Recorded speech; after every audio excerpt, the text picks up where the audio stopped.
I'm Ariana Grande. Hi, I'm Cynthia Erivo. And you're listening to the Broadway Podcast Network. Visit bpn.fm to discover more.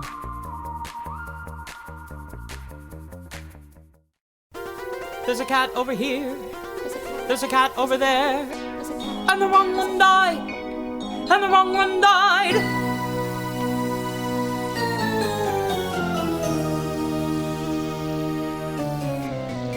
Welcome to The Wrong Cat Died, the podcast breakdown of the catastrophe. I'm your host, Mike Abrams, and today we have another amazing guest. He's been in productions of Cats since 2011, and most recently has been Skimbleshanks on the international tour. So welcome, Gavin Eden. Thank you for joining me. Thank you for having me. Very happy to be here. I'm excited. You have a wealth of Cats knowledge from the experiences you've had with helping set up Royal Caribbean Cruises Oasis of the Seas and doing it in German and in Korea and in China and on the international tour and multiple different characters. So I've been wanting to have you on for a while. We couldn't do it while you were performing, but the international tour is now over. And so now's the time to have you on. I'm very excited to have you. I've made a load of notes that in the hope that somewhere in the dark recesses of my brain, I'll be able to pull up the memories. But I've been around for a long, long time.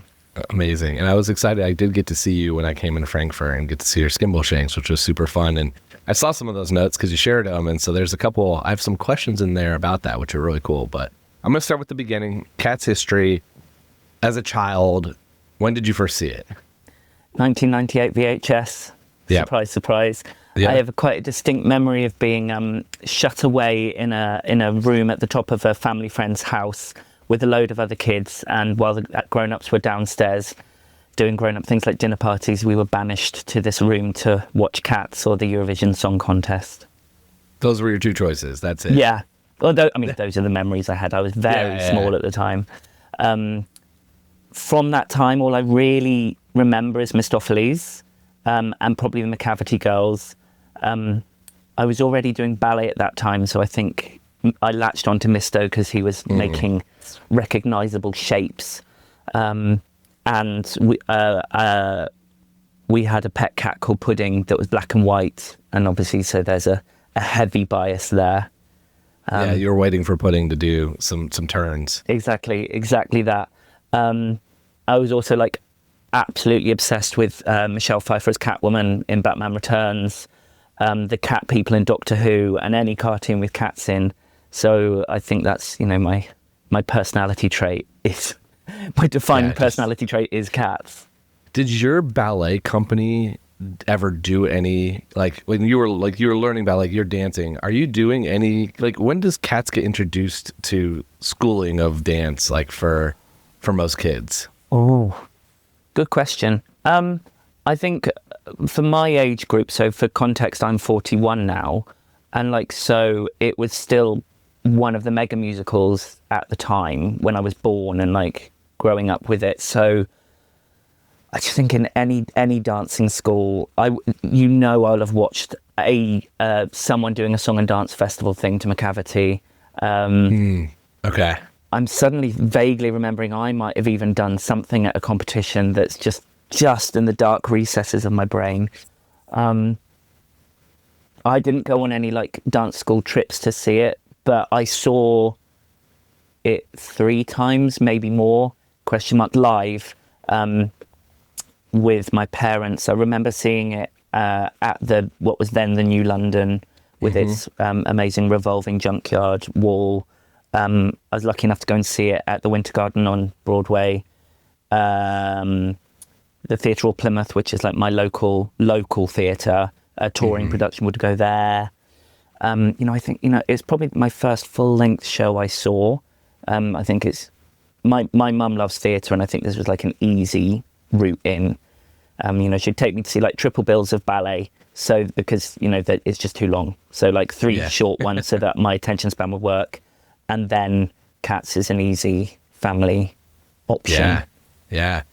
When did you decide to do make a career out of dancing and ballet and theater? And when you made that decision, was it immediate hey, I want to do Cats, that's my future? I think so. For people who aren't familiar with the UK, I live in Cornwall, and it's a really quiet. We've got this fantastic theatre, the Theatre Hall nearby, but like the arts aren't or weren't huge down here, and especially for boys when I was growing up. So we had to have conversations when I was like 14 or 15 about, is this a thing? I was already going to London twice a week to train at the Royal Ballet School, and so I think we realised that maybe it was an option. So then I was auditioning for professional schools at 16. So I left home at 16 to train, graduated when I was 19. The interesting thing is around that time, I don't think I was particularly into cats then. There was a period and I couldn't explain why, but I was not drawn to it. I auditioned for it probably when I was like 20 or 21 and didn't get it. Don't blame them. I don't think my singing voice was up to scratch then. And maybe like my approach to movement was not mature enough then. I think that, so I then joined a dance company called New Adventures, and there's a few of us that have gone on to do Cats or done Cats Between New Adventures projects. And that's like a dance theatre company that is really focused on storytelling through movement. They have some of my favourite dancers in the world, but like the ethos is the storytelling. So then when I auditioned in my late 20s, late 20s, I think that my approach was just more from a imagery and acting point of view. And I'm guessing Chrissy saw that and liked that. I'm very lucky that they took a risk on me because I didn't speak German. Sorry, that was for the German tent tour. Yeah, the tent tour. Yeah. This is your first production, right? Is the German tent tour, I think, late 20s, and you don't speak German, so you're now learning the show for the first time in German. Yes. Wow. Learning it phonetically. Yeah. I was really lucky. I mean, like in Germany, they really respect theatre and musical theatre, and like they pay money. So like I think I was very lucky. I believe it was the stage manager Juan convinced them to fly me out a week early, and I just did phonetics. I was going in to play Mungo for that, and obviously Mungojerrie is very wordy. It's a patter song, and I'd studied German when I was like 11 and then dropped it when I was 13. So I could say I have 2 gerbils, but I needed to do some extra work. So they called me a week earlier. I have phonetics lessons every day with the old Deuteronomy Martin Berger before all the other newbies arrived, and then we rehearsed the show. Yeah. But even then, like, I was learning phonetically, and obviously you have an idea about what you're singing about, and especially Mungojerrie because loads of mime attached to the movement. Of course, I knew what I was singing about, but I don't understand or didn't understand the grammar, and I don't have access to other words. So if I go wrong, I can't salvage it. Yeah. Like if it was in English, touch wood, but like you can cover your back. But I remember in particular, there was a section, I had like a week where I just couldn't get this phrase out. It's the section where we were sat on the floor with our legs up, pivoting on our bum cheeks, talking about the food going to waste. And I just couldn't do it. I'd practice it like 3 times off stage before I go on, and then I go on stage and it would just be mortified. And then it went away. Then it was fine again. But. Yeah. So what is learning the show? Like, does Chrissy come in for this German tent tour and give you the story in English? And then you're learning like the background and thought and all the character relationships in English. And then you're learning the singing and the storytelling in German, and the dance is universal. Like, there's so many parts for the first time you're doing the show. What was the storytelling aspect of learning the show at that point? Well, first of all, I think, again, I was just super lucky, and all of the English cast was super lucky because it was a really multinational group. We had people from Brazil, we had people from Germany, we had people from England. So like English had to be the universal language. So everything was conducted in English, be it like important business stuff or notes. And yes, Chrissy was there from the beginning.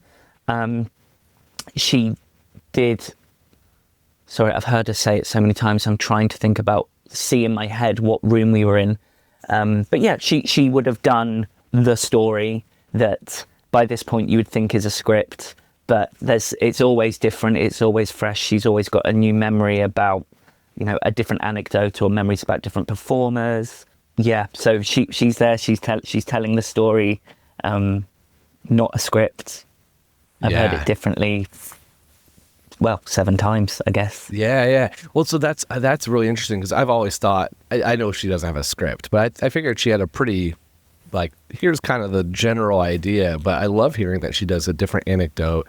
And then I'm also curious of the 7 times, how much does she adjust over moment in time or the individual where it's like, hey, I'm noticing this is actually your personality. So that's how you can bring this personality into this character with a slight tweak. Yeah. I think what I was spellbound by straight from the first rehearsal process, and have been enamored by the way she works every time I get to watch her work. There's a lot of space and she really trusts performers to go away and think.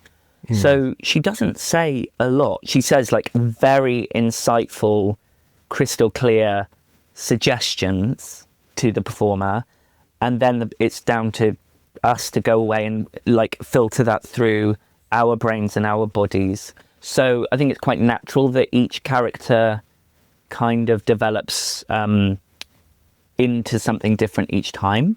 Yeah. And I think so obviously I've been Skimble a lot recently, and we always have, even for after we had a 5-week break, there will be I was going to say a week. I'd love it to be a week. It's often just a couple of days. Yeah, but short time. Yeah, but you have a period of time with her, and I'm renowned for being a pedant for detail, and I'm very reliable, which is good and bad, because it could get stale. So I'm aware that whenever we've worked together, she'll suggest a new thought or a new way of doing a move that isn't necessarily changing the choreography, because it's sacrosanct, it's Jilly's work, we can't change, but maybe a new thought could invest the movement with just something to keep it fresh, really. Yeah. I've always been really interested in the idea because you aren't changing the choreography, you're not changing the even where you're staging and a lot of that stuff, but you can change the reaction to a certain character, or even when you're looking to which person are you looking at in that moment, because as long as you're looking, I don't know, downstage or whatever, it doesn't really matter because you can add some of those moments. And there's a lot of times when you're not the front and center involved, where you're with another cat, and you can either play it as we're doing stuff together, or we're kind of a little annoyed with each other. You can do all that. And that to me is the freedom of cats that the super fans notice, because they're watching, and the first time you're watching it, you're just watching whoever's singing, and you're already so confused that you're not picking up all those other things. But it's interesting to hear you say that, being someone that generally likes to keep it fairly reliable, how has that evolved when you've changed between characters? Because you started in Mungojerrie, but then you covered, and you got to perform as a lot of different characters, and then now you're Skimble, and you now know a little bit from those other characters, having performed them. So is there a little bit of understanding the other side of it while you're performing as a different character? Do you bring that into your storytelling of that character? I think you have to. It has to inform choices. I also think that just the constellation of the cast changing will change the relationship. So I'll come back to Mungo in a moment, but just at the forefront of my mind with the tour that I've just been doing, Skimbleshanks is with Jemima a lot, and I'm kind of her uncle.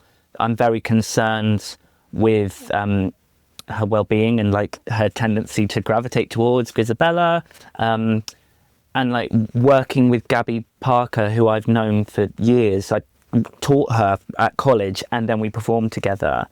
And she trained at the school that I trained at, so we have quite similar impulses with movement. We're also setting the blocking for scenes. Like, I'm thinking about remark and like how I insert my body between her and Grizz.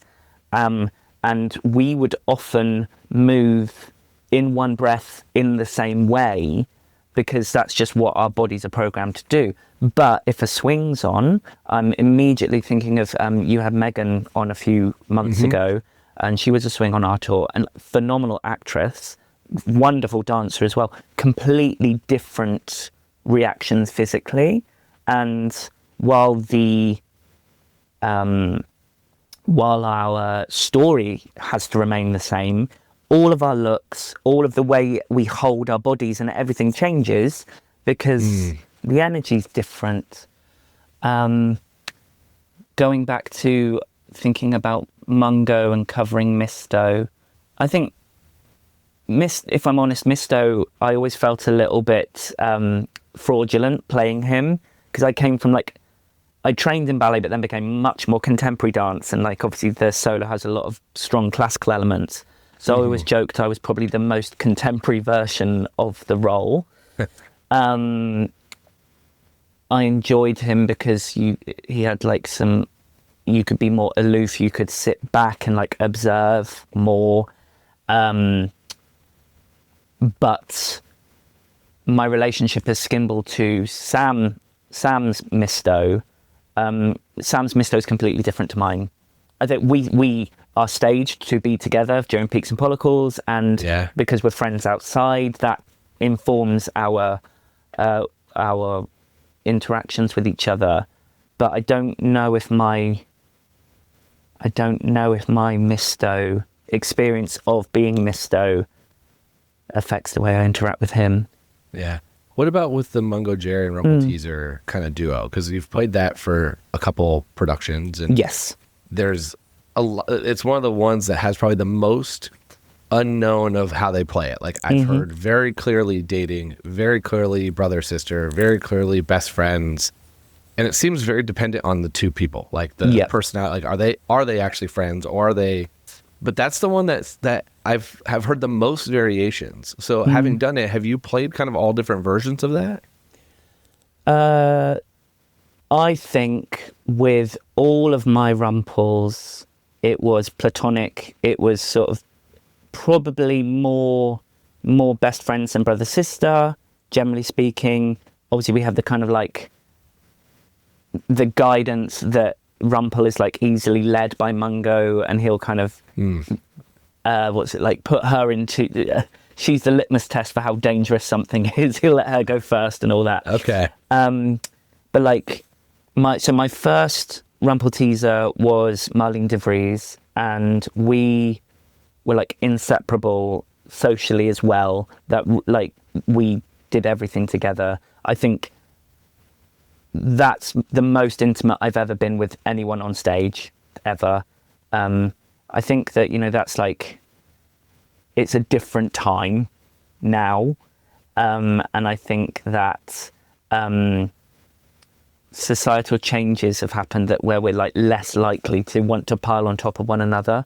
But with her constantly intertwined, wrapped around each other, and I'd say that on stage it was still the same with my second Rumble teaser, Jo Lucy Rackham, but she was in a relationship at the time, and so we absolutely socialized together, but we weren't spending every waking hour together.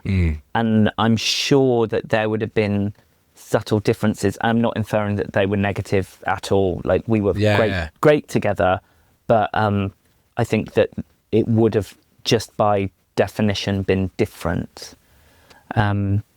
Yeah, it's such an inherently closeness of this show. You have to it becomes very family. You have to get really comfortable with being uncomfortable with everybody in the cast, because you're in unitards and crawling around on top of each other through a lot. And like you said, I'm sure it has evolved over time, and there's different times you mentioned, but it's still it's still a lot more than most people are seeing on stage currently because it's cats, and like that's a big part of the show.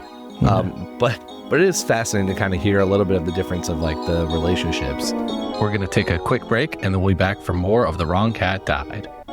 I do want to pivot though a little bit to the helping start the Royal Caribbean, because you were in the beginning helping figure out, I believe, right, how to stage this show from day one.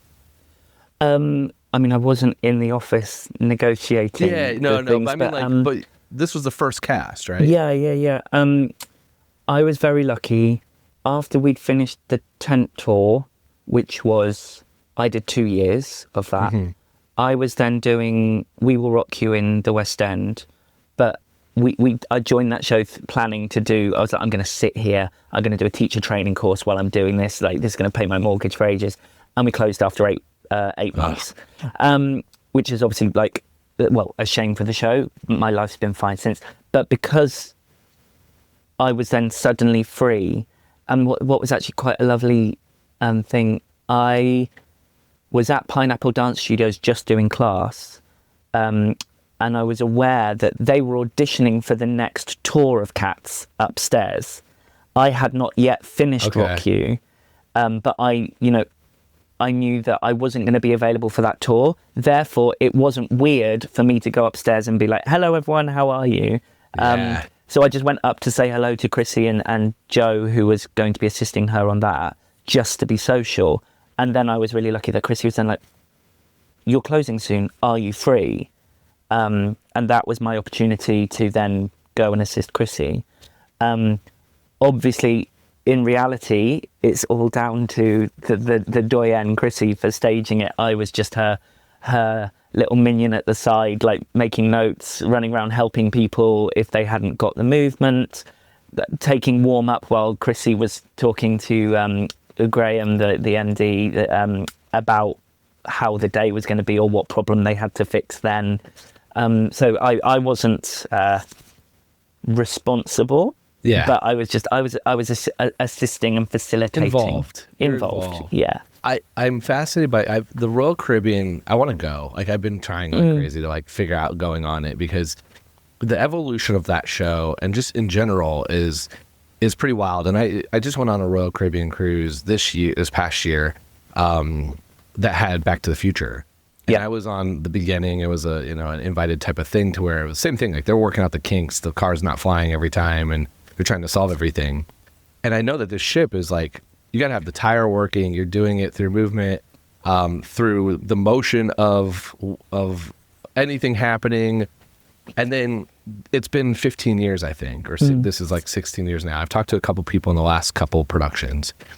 It's went from a full show with intermission to 90 minutes. It's gone from, there's the weirdness of if they have an announcement, they cut them off. Like, it's just so different to me than a theater production or the tent tour or what you've been to on tour, the international tour, where you're going to a set opera house or a place and you're having a paying audience that's coming in ready to see Cats, has like chosen to spend their night seeing Cats, versus the reverse, which is I'm going to the Caribbean for 4 days or 7 days, and this happens to be happening on the ship while I'm there 3 times or whatever that is.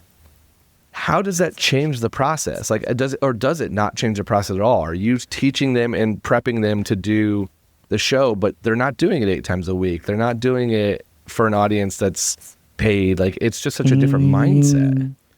I think because it was the first time, we didn't know how different it was going to be or what the hurdles were going to be until it opened. So it very quickly became apparent, as you say, the audience members have, they've not paid for that ticket, so there's no obligation or commitment to sitting there for the whole time. And there's a comedian or karaoke or something halfway through, and they're just going to go. So getting used to that idea, I think that a lot of the audiences there might not be particularly like theatre goers, so don't know the unspoken rules I'm not saying those rules are necessarily good or bad. It's just, they're not used to it. So they might get up and leave meowing, for example. Or I also remember a particularly interesting mini conversation with someone who was working on the ship. I was sat up in the circle watching and noting, and the door at the back of the space was open and music was coming through from the nightclub that's like opposite. Yeah. And so I got up and shut the door, and the usher came up to me and was like, oh no, you can use that door. And I was like, no, I realised that, but sorry, I work for the show and the sound's bleeding through and it's affecting the audience's enjoyment of our production. So it'd be, just helpful to keep it closed. But because it's just a different world, they are trying to make sure that the customers can come and go as they please. Yeah. So there was a lot of like that. The Royal Caribbean really wanted to do the full production and have the interval. And I'm presuming this, I haven't spoken to enough people to know if this is true, but I just think they realised that having a show that was that long and with an interval, and maybe where mini memory is like enough of a roundup that they think, oh, I've heard memory, show's done, I'll go. So that, people just wouldn't come back. I don't know if that's the truth. No, it's just what I'd imagine. Seems to be what I've heard too. And I think some of it's conducive to the mini memory. I do think it's like you hear oh, that's the song, not realizing that there's a lot more to it. But also just in general, having been just recently on that cruise, they shortened Back to the Future to one act. Yeah. And it kind of has to happen, because the minute there's any even lull, everyone's ready. You're waiting to go get food. You're waiting to go so even a short intermission is going to lose most of the audience, even if it's the best show they've ever seen. And It's just the way inherently it's the touring system of that, the productions work. It's they are a very short attention span. Go quick, be ready for people to get up anyways, and come and go. I know I walked into the back because I wanted to see The Car Didn't Fly the first time I watched it, for technical reasons. So I wanted to go back to see how they did it on the ship. So I went back to the very end. So I walked in at 10 minutes before it finished, just for it to also have technical difficulties again. But still, it's I'm walking in, there's people standing in the back. It's much more loose of an audience. Yeah. Staying kind of on the ship. I'm sure there's some differences between having it in a moving boat versus a set, physical location. So were there any challenges that you had to overcome with that? Sure. I have a very, very vivid image in my head of Sophia McAvoy, our white cat, doing the solo as the ship gave an almighty lurch, and just credit to her ability as a performer. All you saw was her gut just go in and up a bit more to stabilize herself as she brought her leg around to the front before she scratches herself. And the ship was literally massive swaying, and all you saw was just this tiny little, and she carried on. Amazing performer. Technical differences, I think conversations with how the ship stage management or crew do things are quite different from traditional theatre. So there was a cue for the light ring to come down. This is during Mistoffelees' solo, and he's about to start doing the turns in second, and the light ring's meant to come down as he starts turning. It's just a lighting cue. It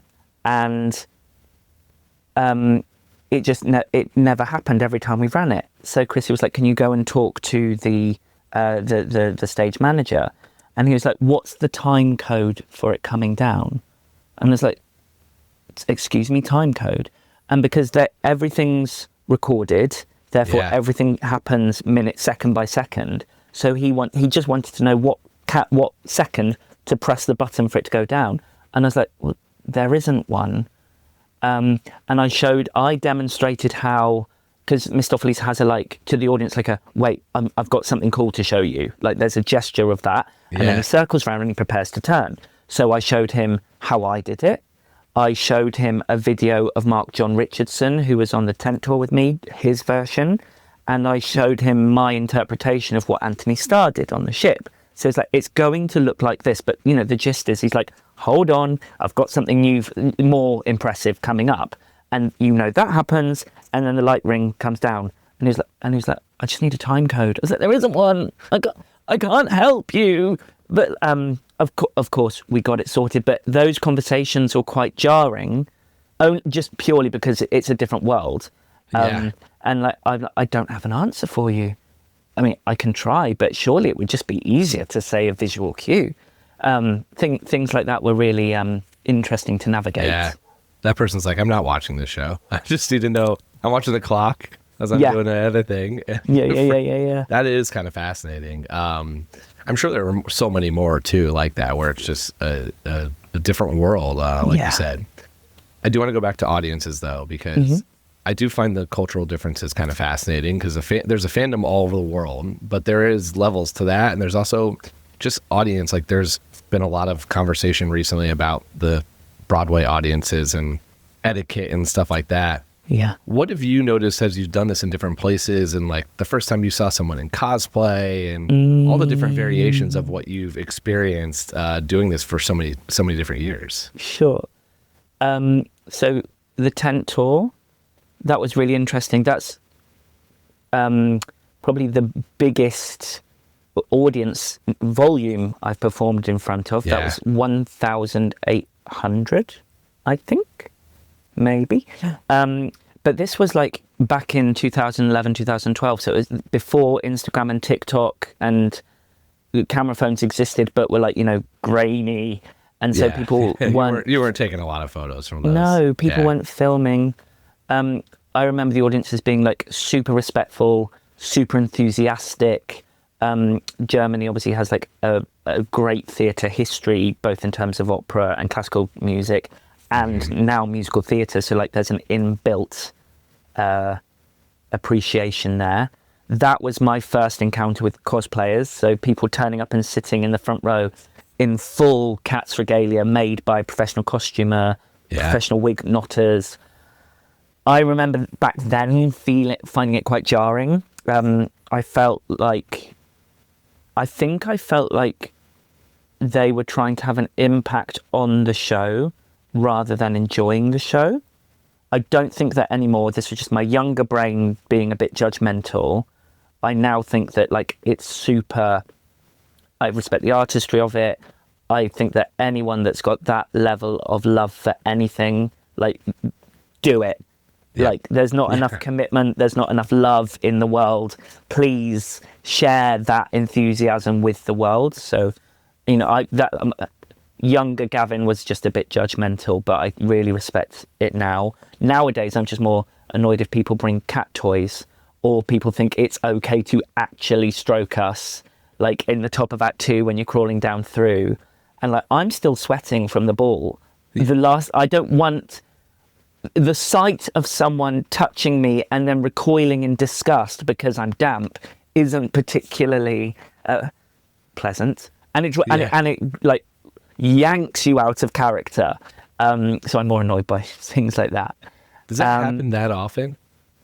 Depends on the country. So like Germany, super respectful. Obviously, going back there more recently, cameras everywhere now. Yeah. And I think they're still quite respectful during the show. But I think that what we all see everywhere does is just faces getting illuminated by a phone by someone being on autopilot and just going and like checking their phone, which is obviously distracting for the semi-quaver, you know, for a beat, and then you back in it, as long as someone's like, you know, not texting away or filming. I think that interesting developments. So Korea, I toured there many moons ago with New Adventures, and that was before camera phones. And my experience there, and I'd worked for Tokyo Disneyland for a year. That was like my first job, question mark, first long job. So I got used to Japanese audiences who were like very reserved, and then applause, like then bows happen, and then it's like big applause, and then they'll keep you at stage door for ages with gifts and things.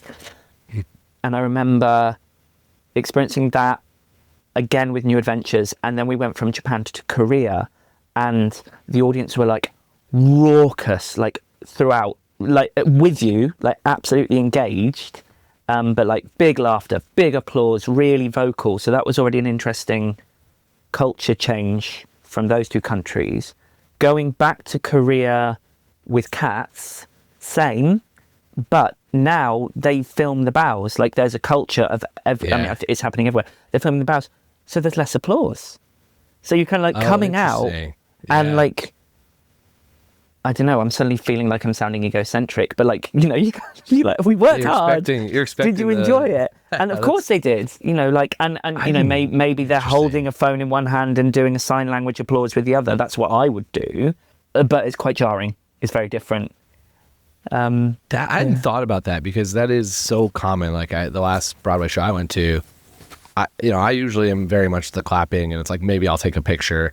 Cats is a little different, because I'm like, here, I'm closely tied to it. So yeah, I am kind of filming some of this. Yeah. But you're right, I'm not clapping when I'm filming, because I've got a phone in my hand. Yeah. And it's like I can whistle or cheer, but it's not quite the same as doing both and clapping. Sure. So that's kind of, that's so true. I hadn't thought about it from that side of like, you're expecting a bigger ending for yourself, and instead you're just getting filmed. Maybe we could do a public service announcement on your podcast.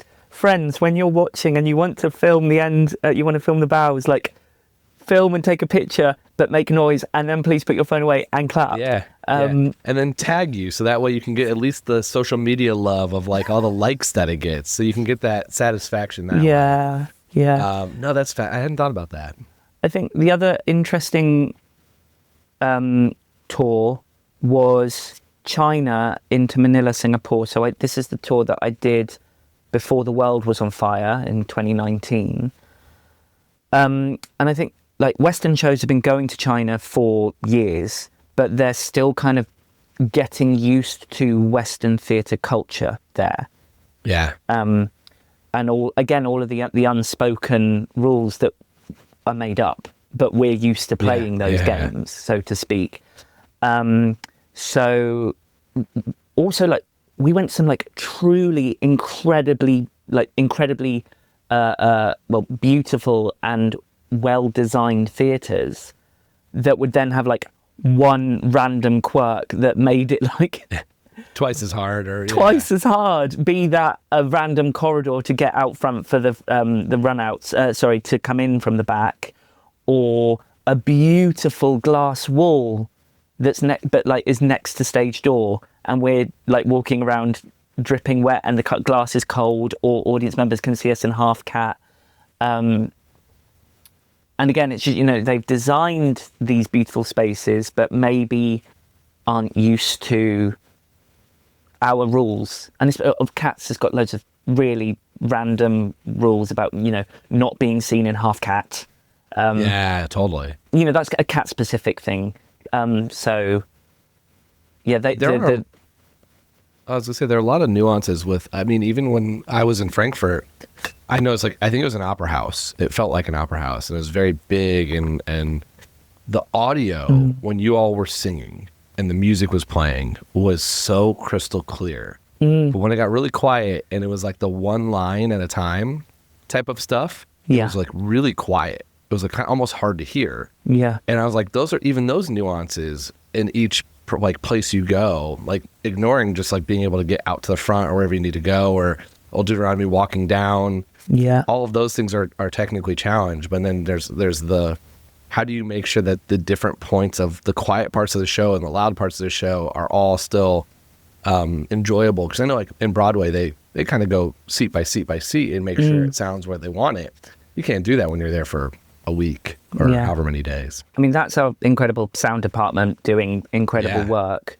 I think that happens everywhere in all shows. I know we're here to talk about Cats, but immediately in the front of my head, I went to see Black Sabbath, the ballet, which Birmingham Royal Ballet is touring. And I went to a Q&A, and they have a live guitarist and their sound designer on the panel. And they were talking about how the sound in the Theatre Royal Plymouth is different to where they'd just been. And it's the same for us. It takes that first show. We have a technical rehearsal and they do the sound checks, but they're they're live mixing. They're still trying to figure these things out. And then you put bodies in the space, and the bodies absorb the sound. Yeah. So it takes a show or two to like optimize it. Is why I always say to my mum, if she's going to go and see something at the theatre, or like, don't go on night one if it's a touring production, because they're going to be figuring it out. Yeah. Or go knowing you're going to have some fun with that. Of course. Like that is going to be part of it. Because I've seen that a couple times where I'm from, where I've been to the first night, and I'm like, oh, that was their mic. A bumpy ride. You know, like that mic was supposed to be on there. And I don't like to do that unless it's something I've seen before, because then it's kind of a unique experience. But I want to do, before we get to rapid fire into the important question, I do want to hear some fun stories. Like, I know you shared some of the notes you had, and I want to make sure we capture a couple of these, because you had a couple really fun, unique, kind of memorable moments. So what are those things you're never going to forget in these, you might not be done with cats. Like, there's still now and forever, but at least as of today, what are some of those things you're never going to forget? We're done for a little bit. I mean, never say never. Maybe I'll come back as Gus. Things I remember. Hardest thing I've ever done. Act 1, Mungojerrie. Act 2, Mistoffelees. That was truly horrendous. And Chrissy Cartwright was in the audience watching. So there was like, an added level of... she does not apply pressure. She's an incredibly generous, nurturing director. But you put pressure on yourself then. Yeah. When do you learn about that? Is that at intermission you're told, hey, go change your makeup real quick? Or do you learn because, like, you see Mistoffelees get hurt or injured? I think I came off from the ball and, bodies are strewn everywhere. People are panting. People have got their legs up. My habit is, like, walk it off a bit and do a little stretch. Okay. But, everyone has their set places they go to. The Mistoffelees was not in his usual place, was lying down somewhere else and was clearly not okay. So then, yes, very quickly, the dance captain came up and said, you'll be doing Misto. I think on that occasion, I'd not done it for a while. Just because of the nature of the role. Obviously, I was second cover, but of course you get thrown on quite a lot. But there'd been a run of me not doing it for a while. And I think if I remember correctly, I went to the wigs department and said, say no if you want, but would you mind painting me a bit while I think in my head? Which is not, that's not standard. I was just like being opportunistic and being like, I could really do with just sitting with my eyes closed for 5 minutes and think about the solo. Yeah. So I think they did my base for me while I thought. And then I painted the rest and was on. But that was really hard physically. I can't even fathom. I just felt a bit broken. Because like the lovely structure of Mungo is that like the show's front heavy, but after the interval, like you've just got a carte blanche for bad behaviour. Yeah. And you of course you do bits and bobs, but like the hard work's done. Whereas in Misto's show, like you play him quiet and aloof because you know what's about to come. And so you know how to pace yourself. But obviously I'd gone in guns blazing in Act 1 as Mungo, and then was like, oh, have I got anything in the tank? Of course it was fine. Adrenaline brings you through, I'm sure, but probably much better after the show. You needed a recovery moment, probably way more than I was just sat looking broken. The other I'd say awful, not awful, it's amazing, but was terrifying, is like to get up for the man drop in the tent, you just had to climb up a vertical ladder with no harness or anything. So like the stage manager, when I had my tech, it was like, if you feel you're falling, fall backwards because there's a cage behind you and that'll stop you. But other than that, you're just climbing up. Your legs are already getting shaky as you climb up there. And then you walk along a plank many, many hundreds of meters up. And then and at this time there weren't any clips or anything. It was just like one hand in a loop, one foot in a loop, and then just step out into the void and start going down. So I just hated that so much. But once that's happening, like the juggernaut's rolling, I actually quite enjoyed the solo once it was up and running, but that bit was traumatic. Other memories. There's a video. Daniel Terrian did like a bloopers cats video that my friend Josh Andrews, who I did the tent tour with, he sent it to me ahead of this so I could kind of watch it. And there's a video, it must have been of a tech rehearsal, it must have been, where Minori, who was our tantamile, her tap shoes hadn't been rubbered. So, and like we're on a rake and the stage is slippy. And so there's just this video of us doing the old version of the tap, Jilly's choreography version. Forgive me right now, I can't remember exactly what step it was, but like she's just ice skating and she's down and she's up and she's side to side and the group have traversed the stage and she's like ice skating on the spot. And it's like a slapstick movie from like from the days gone by. It's so funny. And we just kept watching that video on repeat, like the week that followed. Just watching her kind of like careering around the stage. And like, I need to emphasize, she was a phenomenal dancer and like very in control of her body. This isn't anything to do with her talent. It was just like all of the forces were against her in that moment. It's so funny to watch. And I have one other, which I kind of learnt about, is the power that I had during my number during this last tour. Where, as I talked about earlier, you know, like I'm very like predictable. Everything's like hyper choreographed. Like I've got a script going on in my head to make sure that the thoughts are right. But in order to keep the number fresh, I would make conscious choices. So I'd be like, okay, I have, I've been woken up. And then I'm going to say all the guards and all the porters and the station master's daughters. And I decided that station master's daughters has to be someone different every show. It just has to be to make it fresh for me. And that became like, I started getting requests. Like people like, can I be the station master's daughters? I really need it. I was like, you what? And like people just feel like really like you'd see the energy lift. And it's so silly, but it's obviously because I'm like such a creature of habit. The fact that I'm changing something, I guess, feels like I'm bestowing a gift on them. I don't know, but I like learning that power gave me such joy. And like, so if a new swing was on or someone was doing the show for the first time, like Amy Whittle, a good friend of mine, has like come in numerous times to bail out people. While we've been, you know, low on the ground. So obviously her first show, she had to be Station Master's daughters. And there's other points in the number where I do the same thing, like who gets the mouse, and when the guard looks impolitely and like the choreography takes me upstage, I'd look at someone different each time with a slightly flirtatious look or something. And that always felt really special. Yeah, this is your Jellicle choice. Yes, exactly. Yes, exactly. And I've just got a lovely, just because I brought up Amy Whittle, a lovely memory of, had like, obviously we spoke earlier about different dynamics happen. And we decided during rehearsals, I can't remember what this was for, maybe it was Korea, could have been China, but we decided that Mungojerrie was our illegitimate child. Now, I, as Skimbleshanks, play him as the gay uncle.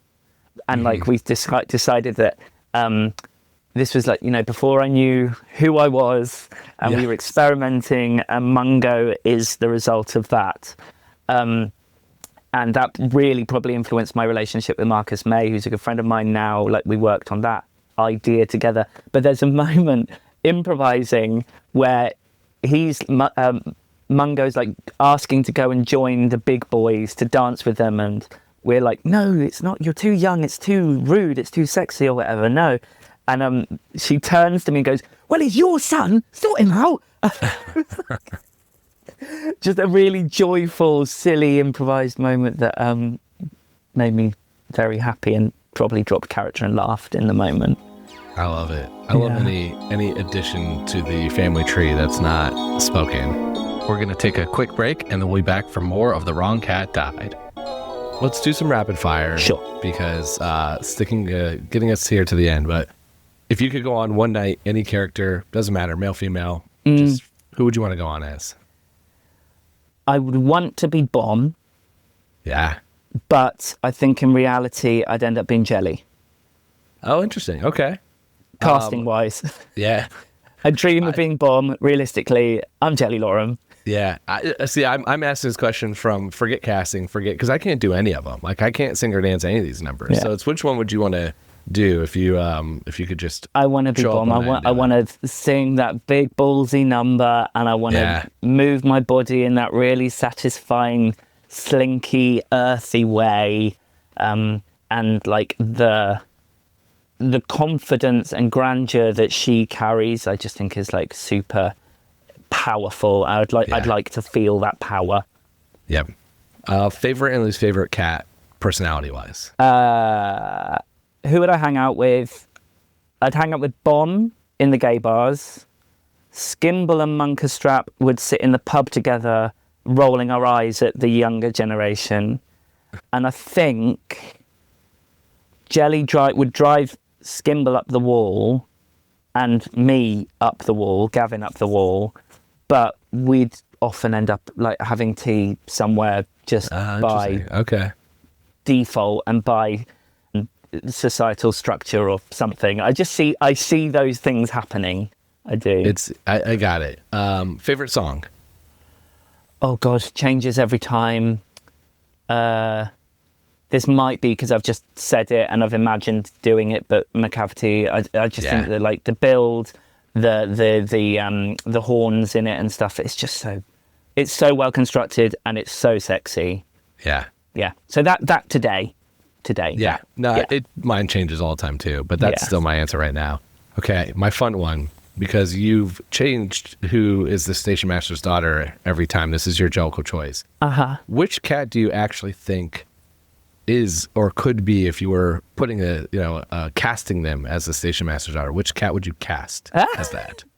Oh God. Okay. So I haven't thought about that because it's always been kind of like not a joke, but an improvisational moment. Yeah. If we're casting it, like if we were re-choreographing the number, and it would be Skimbleshanks and Jenny Any Dots in charge re-choreographing it.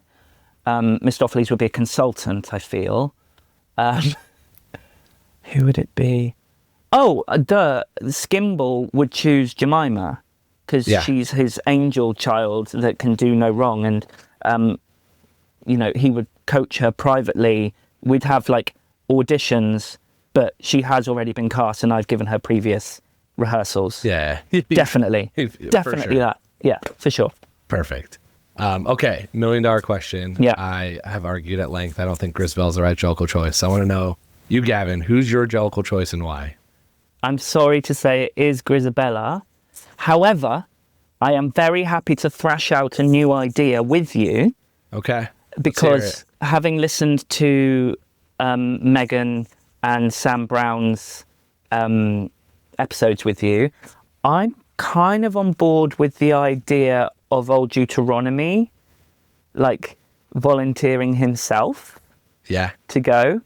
I feel, though, that if he's doing that, it's because Grizz is going to step into his shoes. Forever or 1 year or how long? I think Mungojerrie wouldn't be able to live with it himself if she was there for too long.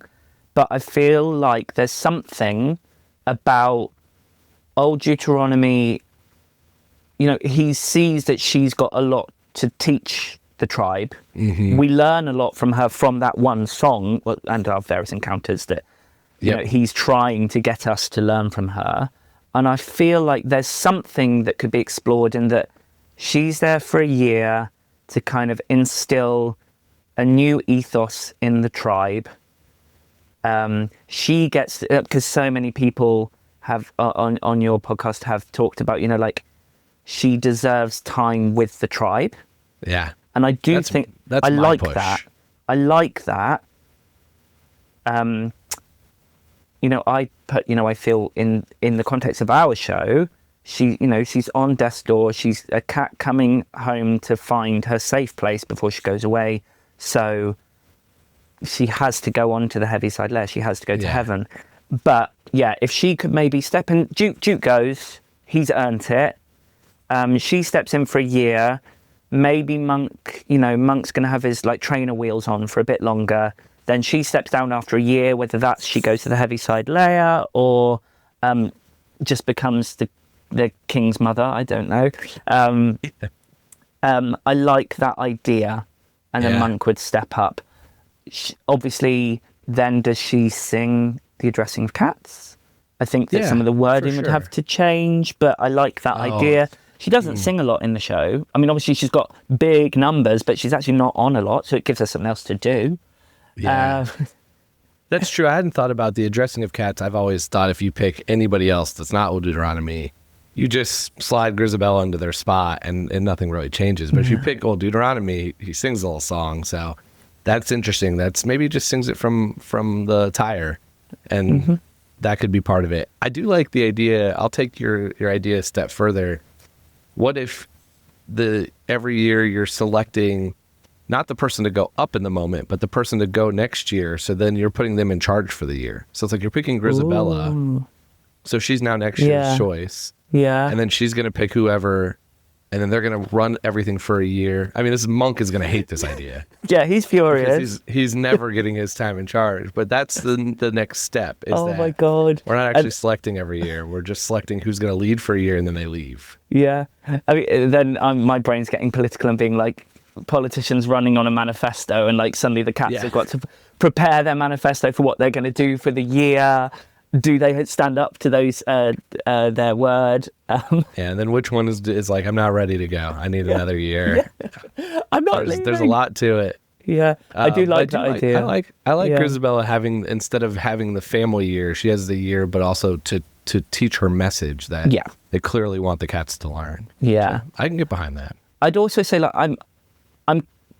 I would really be interested in seeing like your potluck idea. Like maybe the audience have an interactive. They select the cat that goes. I don't want to be in that. I want to watch. I want to watch it.